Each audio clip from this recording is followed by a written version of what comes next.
Good morning, Emerson. Today is Thursday, April 25th, and on our final episode, our cooking correspondent Justin Chun will be in studio to spice things up with some Mexican delicacies. And Bianca Buono will be here one last time. She's going to get us in shape with a Zumba lesson, which is going to be a fun workout. I have a doctor's note, so I won't be there for that. But, yeah, exactly. Per usual, I'm Joshua Sackheim. And I'm Megan Mitchell. Welcome to Good Morning, Emerson.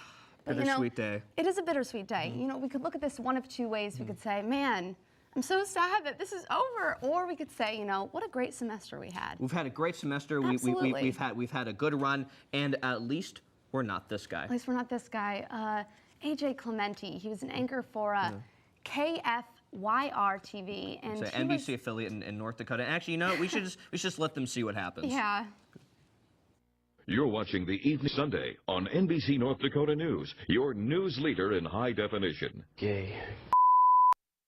Good evening, I'm Van Tu. You may have seen our newest reporter, AJ, on NBC North Dakota News, and he'll be... Oh, it makes me laugh. Poor guy. In case you didn't hear it, this is his first newscast ever, first anchoring a day on the job, and the first words that came out of his mouth began with an F and an S, and I can't say them on TV. Exactly. You know, the thing is that this guy, first day on the job, he actually was just a college graduate from WVU. My mom went there. Shout out to my mom. But you know, since being on national, since this happened, he was on national news. He was on the Today Show, Kelly Ripa. But it's not necessarily for the best reason, because he did get fired. And he is kind of he's been the butt of many a joke past couple of weeks. But you know, he made a good point. For as frazzled as he was, there may have been a reason. First of all, neither him nor his co-anchor. A little bit of TV vernacular.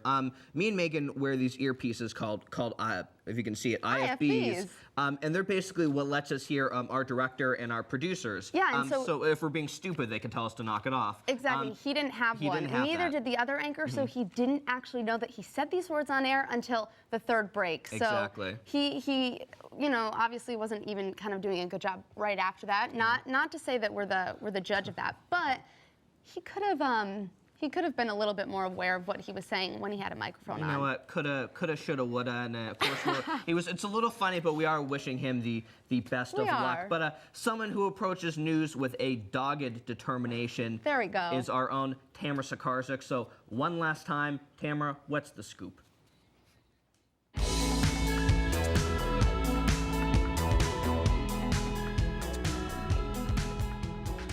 The death penalty in Massachusetts could be coming back to life.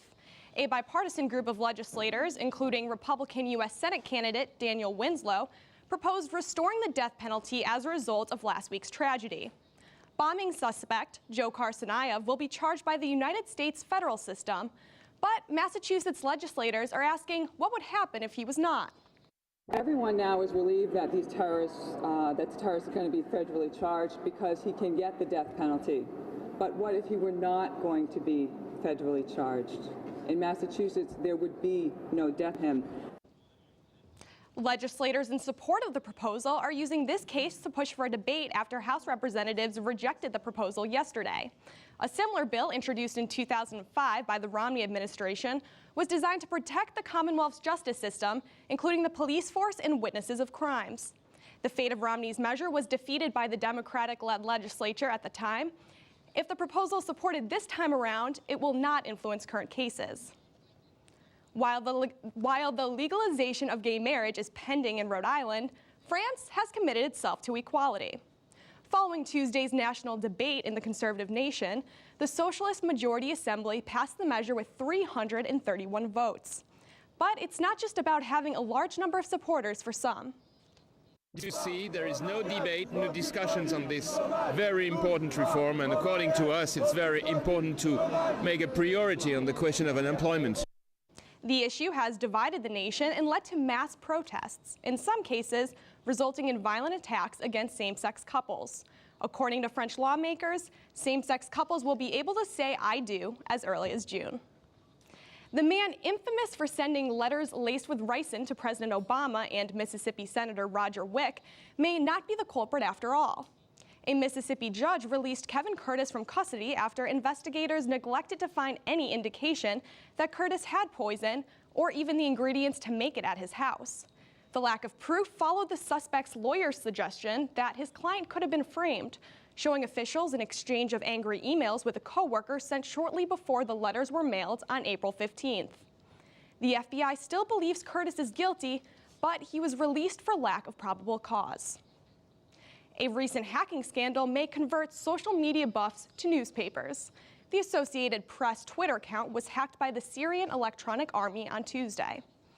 A tweet that read, "Breaking, 2 explosions in the White House and President Obama is injured," quickly spread to followers of the account. Minutes later, the AP Corporate Communications sent out a tweet stating that the previous tweet was fake. The false alarm proved to do damage, sending the Dow plunging 145 points in just 2 minutes. The Syrian Electronic Army, an organization that supports Syrian President Bashar al-Assad, claimed the event, tweeting, "Oops, AP got owned by Syrian Electronic Army." AP was not the first news account hacked by the Army. Back to my favorite Twitter followers, Josh and Megan.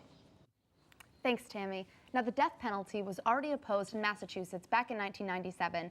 Do you think that after the marathon bombings, there will be a different result this time? Well, you know, the death penalty is a very controversial topic for the state of Massachusetts because we are so liberal here. So I think it really depends on if a debate can come out. As I said earlier, the House of Representatives did reject it when the proposal was initiated yesterday. So we'll have to see what happens.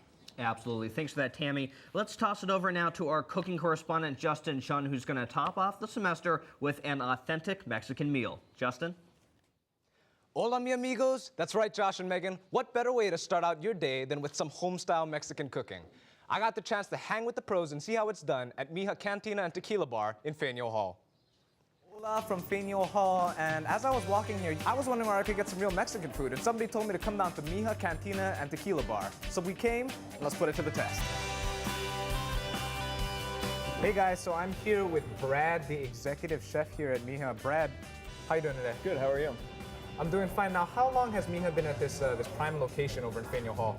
We are just getting ready to finish up our 2nd year and going into our 3rd summer. You know, we try to keep it as traditional as possible with Mexican cuisine.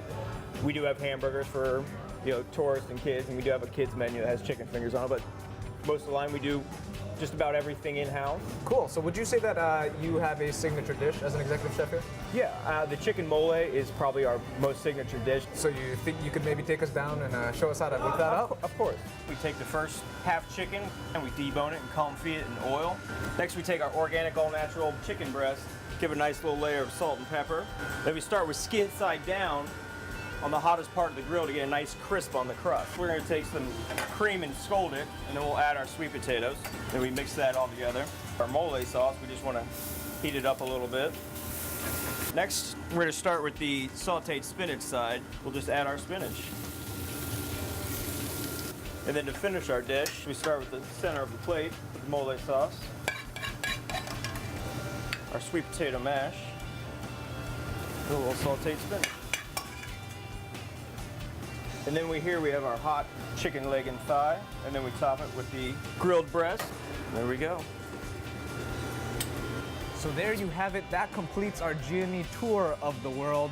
We've been to Italy, Mexico, Jamaica Plain, and I guess that's it. So for the last time, I'll see you guys back in studio. Thanks. Now Justin is here in studio with us. Justin, you know, I am a big fan of Maria's Taqueria's guacamole, but I hear we have something different today. What do we have? We do. We have a very simple avocado dip, which is different from guacamole, and we'll get to that. And we also have homemade tortilla chips.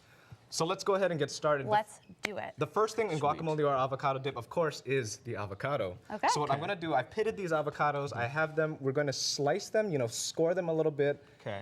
And then just squeeze it all in to this bowl here. There you go. Arts and crafts with Justin. Oh my gosh, that came out so well. Doesn't? All right. I'm going to cut a couple for you guys. You guys can get in on a squishy fun. I want to. Okay. Squishy fun. Go for it, Josh. We have some napkins here just in case. Sweet. And get my hands dirty, so squish that out. And so for most important ingredient is my producer's in my ear telling me how gross this is. So avocado. It's gonna be yummy though. At least it's not raw meat like Justin brought us last time. We had gloves. It was all USDA approved. Very true. Next, we're gonna go forward with a whole block of cream cheese, and this is what sets avocado dip apart from guacamole. The addition of this cream cheese makes it avocado dip and not everybody's favorite. And honestly, you don't think that the two would pair together, so I'm interested to see how this will taste. Josh, if you could take the liberty of mixing this for us, go ahead and just do a really great job. Well, easier said than done. But you know, it's like when you think of cream cheese, you think, well, it only really goes with a couple things. But you know, you can make sushi with cream cheese, and apparently you can make not guacamole, but avocado dip. Stop. All right, Josh, stop moving. Megan's gonna add a cup and a half of salsa right on in there. That's gonna make it a little bit easier for you to mix. I was just, there you go. getting you to get your workout a little bit early. Liquid in Sure, there. that's what you're doing. Thanks, Justin. Since you have a doctor's note for the Zumba later, and Megan's gonna have to eat guacamole dip or avocado dip and then do Zumba. There's a catch. I'm gonna be working calories out, and Josh will be sitting on the couch. So there you go. Eating avocado dip. So that was half a lemon, followed by garlic salt to taste. Megan, I don't know how much you like garlic salt, but you can go ahead and sprinkle that on in there. You know, I don't quite have a preference on garlic salt. Justin, I want us to know about the chips, because generally when you think of chips, you think it's a big kind of industrial process, but you can make your own chips, and it's not that hard. That's exactly what I thought. You can. We're gonna start off with some corn tortillas, which you can get at any Shaw's or maybe even your high-end CVS. High rollers. So start with corn tortillas. You're gonna cut them into even little slices like this. I just did it in triangles to be very simple. Yep, but you could do, you know, Tostitos got the bite size, you got the dipping ones. The cups, do what you want. The stars. Josh, I know you have a variety of cookie cutters. Little teddy bear chips. And what we're gonna do is we're gonna drizzle them with olive oil, and then we're just gonna put them very evenly all over this plate, all over this pan, which has already also been drizzled with oil. Great. And now this is the only thing that you're actually putting on the pan. You don't have any other ingredients on it besides just the oil and the tortilla chips. Just the oil and the chips. And what you're gonna do then is you're gonna put it in an oven which you have set to broil. You're gonna stand there for about 5 minutes, because when you're broiling something, it's gonna brown very quickly. Okay. So about 5 minutes on these chips. And then you're gonna take them out, salt them to taste, and with a little TV magic, they're gonna look exactly like this. This is insane. I want to try one of these. That is great. I'm gonna try one after, because I don't want to have chip mouth while we're in the air. And here's our finished I do want to have chip mouth. That is fantastic. By the way, Justin, Justin is one of our graduating seniors here in GME. I just want to say thank you for the culinary journey you've taken us on this semester. You've been an absolutely amazing cooking correspondent, and you've brought us some actual real college accessible food, so that's great. Definitely, thanks guys, it's been fun. And you gave me this cooking coat, so now I am free. You can go to any restaurant you want, and they will treat you like an executive chef. There you go, there you go. Thanks for that, Thanks so much, guys. Yeah, now it's time to check in with our local teams with Anthony Chase.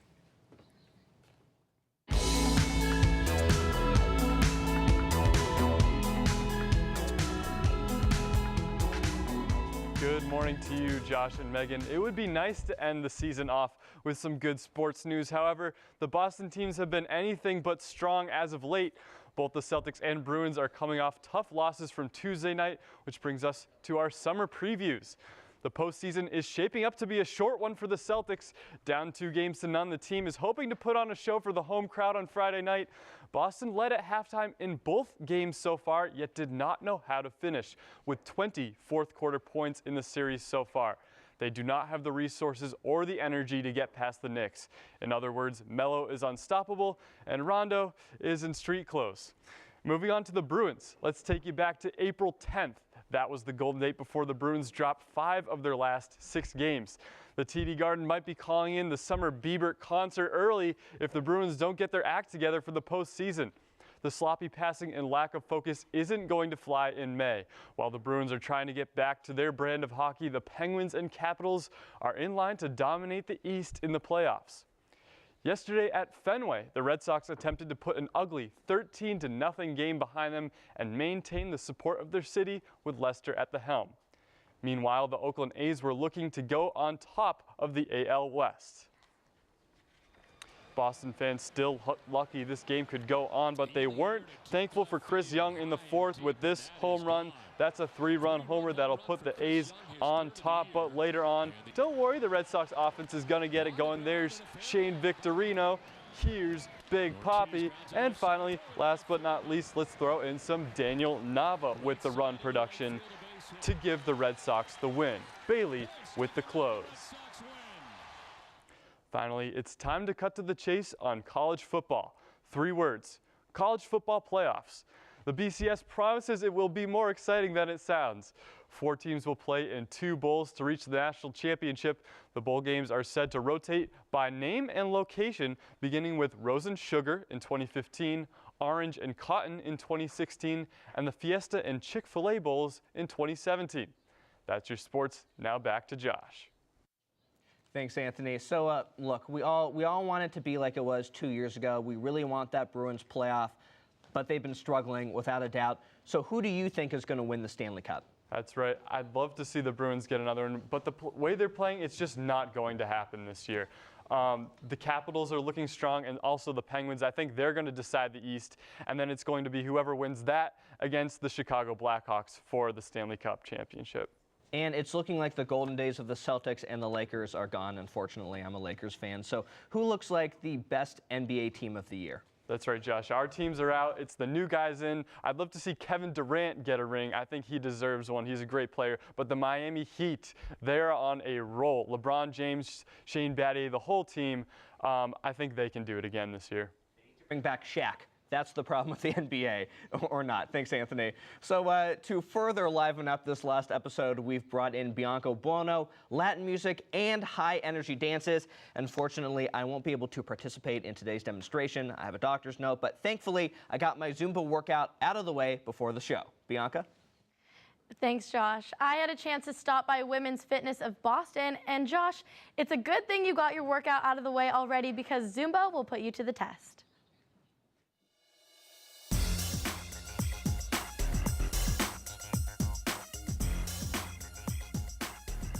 Women's Fitness of Boston has been in Boston for quite some time. We are at 27 School Street, right in the heart of downtown Boston. There's a different kind of morale around here, and we love to see a lot of new faces and encourage just a healthy, fit lifestyle among women in the Boston area. Zumba was founded in 2001 by Alberto Perez. He actually one day forgot his CDs and all he had was Latin music. And he played it, and he started just doing regular Latin moves and like salsa, merengue, bachata, and it became very popular, and he eventually just blew it up. It all started as videotapes. Then it just grew and grew and grew, and now there's over 1 million instructors out there certified. And a lot of people, they hate working out, and Zumba's different because people love to dance. My students jam-pack the classes, and they just have fun. Some people are intimidated by gyms, and some workouts that I think are kind of too aggressive. Zumba, you have every size, every age, just a fun party. Women's Fitness of Boston would love to ask all Emerson students and staff members to come on down and enjoy all that Women's Fitness of Boston has to offer, our fitness classes as well as full use of our facility. We are so bummed that Josh cannot join us today, but Megan, so happy to be here with you. I know, all of my friends are doing Zumba now, so I'm excited to see what it's all about. Yeah, definitely. So actually, it's a really funny story how it got started. Yeah. Alberto Perez is the founder of Zumba, and he was an aerobics instructor, and one day he was going to teach his class, and he forgot his music. So he went and kind of fished around in his bag, pulled out what he had, which happened to be a salsa and merengue type mix, popped it in, and just kind of improvised from there, and it was an instant success. Now it's practiced in over 40 countries. Wow. There are over 4 million enthusiasts around the world and 25,000 Zumba instructors. Now, my mom is actually an aerobics instructor, and I am aware that it is more of an older sport. So what exactly is the age of Zumba, participants? Yeah, definitely. It's a great question because Zumba is geared to all ages. I was kind of veering away from Zumba for a long time because it wasn't really me. I'm not so much of a dancer. Yeah. But when I went, I saw that it can seriously be for kids ages 7 to 10 to your grandparents ages 60 and up. Great. It's really what you make of it. And obviously it's a cardio workout, but what other parts of your body can we expect? Yes, so cardio is definitely the main focus of this workout, but it helps out with your balance, and it also engages your muscle tone, which is just great. Great, so let's see what it does. Yes, let us get started with some music. I believe we have some Pitbull. What better fits Zumba than Pitbull? Let's do it. So we're gonna kind of warm it up with our hips and our steps here, and Zumba is really what you make of it. It's all about kind of letting go and just having fun to the point that you're forgetting that you're even working out. So we're gonna start out by spreading out our legs and reaching to the right with our right arm. and we're gonna go to the music just to have some fun with it. And you really wanna elongate here, kind of stretch out your core, stretch out your arms, and start to engage your legs as well. We're gonna do this 3 more times. Alrighty, now we're gonna go up. 1, 2, 3, 4. We're gonna move back. 2, 3, 4. Feel free to have some fun with it if you want to get your hips into it, Megan. I know that you do. And when we move up, we're going to engage our legs here. Wow, knees to chest. This is harder than it looks. Yep, and this is really the warm-up side of things in a Zumba workout, but you jump right in to the actual cardio part of it. So we're gonna go back 1 more time. Okay. And here we're gonna bring our arms above our head, and now my 3 favorite words to say on this show, engage your core. Yeah. So we're gonna bring our left elbow to our left knee, here, here. You know, this is great because women, we like the abs workout. Absolutely. All girls, no matter what age you are, want to engage that core, and this is just so great for it, and it's so much fun, really. It is. So we're going to do 1 more core exercise here. We're going to bring our hands above our head like this. Okay. And we're going to kind of get in a squat position, which we've done on the show before. And we're going to lean to the left all the way down. Wow. And lean to the right all the way down. Whew. And 2 more times. Man. We're going to pick up the tempo here. Left and right. Left and right. Honestly, this is such a good workout, such a good cardio workout. Thank you so much, Bianca, for all your fitness this semester. Oh, thanks for having me. I always have so much fun. Okay, well, we have come to the best week of weather. It feels like summer's in the air. Here with the final forecast is Maggie Morlath.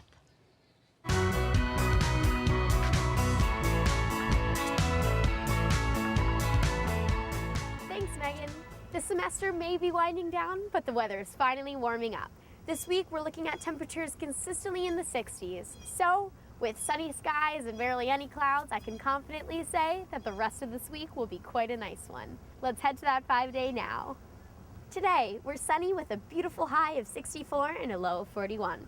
On Friday, some clouds in the sky with a high of 62 and a low of 39. On Saturday, sunny again with a high of 63 and a low of 43. Then on Sunday, a few more clouds, high 67, low 45. Monday, partly cloudy again with a high of 66 and a low of 46. I can't think of a better way to end this semester than with beautiful weather like this. This season of Good Morning Emerson has been the best, and I wish you all the best of luck for the summer. So remember to always stay safe and stay sunny. Now tossing it just one last time, back to Josh in the studio. Maggie, and by the way, you've been a fantastic weather girl this semester. It's been great getting to work with you. It's time now, though, for entertainment with Logan Levitt, and he's got enough Hollywood. I wrote this very carefully just for you, Logan. He's got enough Hollywood gossip to leave you California dreaming through the summer. Logan?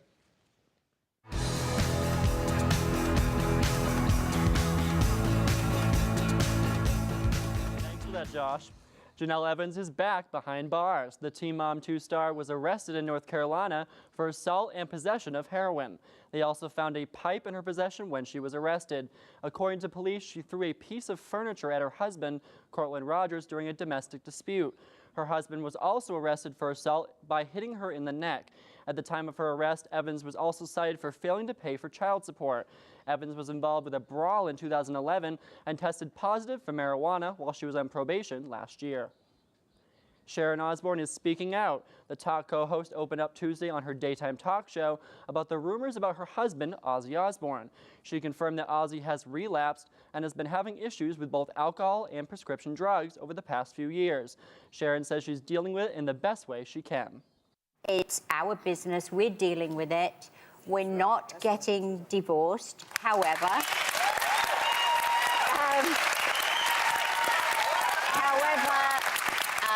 am I happy? No. Sharon later made a threat on the show that this would be the last straw in terms of Ozzy getting help. Meanwhile, Ozzy has flown to Australia to go on tour. will.i.am just confessed to stealing the beat behind his new hit with Chris Brown. Producer Artie accused will.i.am of stealing the beat for his new song, Let's Go, which features Chris Brown. Will confessed on Kiss FM that the accusation was true and that he was a big fan of Artie's. will.i.am claims that the licensing agreement he thought was okay and that the legal stuff was taken care of. Apparently, it wasn't.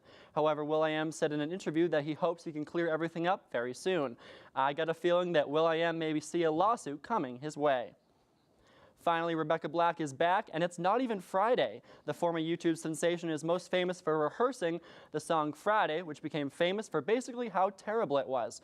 However, she's back with a cover of Rihanna's Stay, along with fellow YouTuber Dave Daves. Here's a quick listen.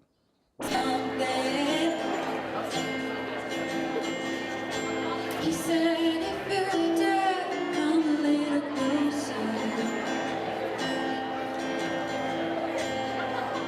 Round and around and around and around we go. Critics have come out saying that she doesn't sound half bad. Black's Friday video garnered more than 200 million views on YouTube. Let's see if the Stay video can match that.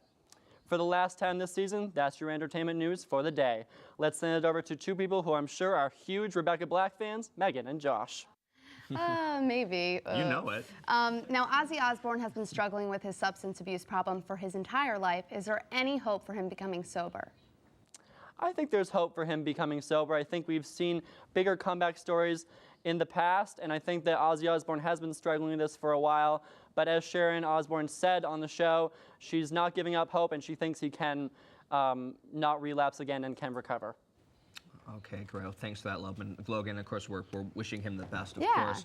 But, you know, as we say goodbye to you and everyone this season, we want to say goodbye to a few of our friends here on Good Morning Emerson. Exactly, that's right. It's Josh and Maya's last show on Good Morning Emerson, but it's not just us. Here's a look back on all of the times here on GME.